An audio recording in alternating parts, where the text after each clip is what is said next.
డీమార్ట్లో electrical వస్తువులు కొంటే మోసపోతారు. ప్రజలారా తస్మా జాగ్రత్త.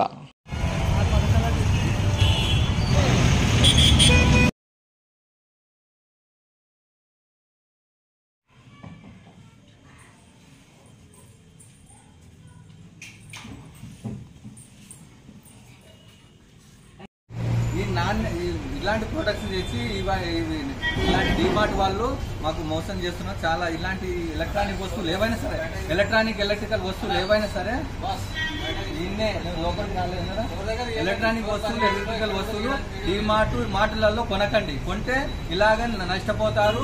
ఆ పెట్టినటువంటి పైసలు మాత్రం దండుకుంటారు, కానీ ఎలాంటి న్యాయం మాత్రం జరగదు మాకు. విన్నామా? మేము వాట్సాప్లో కంప్లైంట్ చేశాము ఆల్రెడీ, మేము ఇక్కడ కూడా వచ్చి కంప్లైంట్ చేసినాం, కానీ ఎలాంటి రెస్పాన్స్ లేదు, మాకు సంబంధం లేదనేసి మాట దాట వేస్తూ పబ్లిక్ సొమ్మును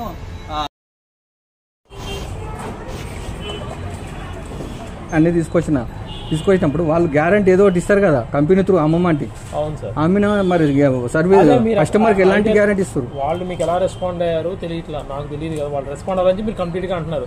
మీరు సర్వీస్ సెంటర్కి వెళ్ళి విజిట్ అయితే వాళ్ళకి లెటర్ హెడ్ అయినా ఇవ్వాలి, లేకపోతే వాళ్ళు ఇంటికి వచ్చైనా చెయ్యాలి. వీడికి వస్తే కంప్లైంట్ పెట్టండి సార్, వాట్సాప్లో పెడితే వాళ్ళే వస్తారు సార్ అన్న. అవును సార్, వాట్సాప్లో పెట్టినా అది పెట్టినా నువ్వు కూడా ఇప్పుడు ట్రై చేస్తున్నావు. ఏంటండి ఇది? కస్టమర్ని ఇట్లా ఇబ్బంది పెట్టడం కరెక్ట్ కాదు కదా. డబ్బులు వాయే వీరికించి నేను ఏమంటున్నా అంటే కస్టమర్ని ఇబ్బంది పెట్టాలి. Thank you.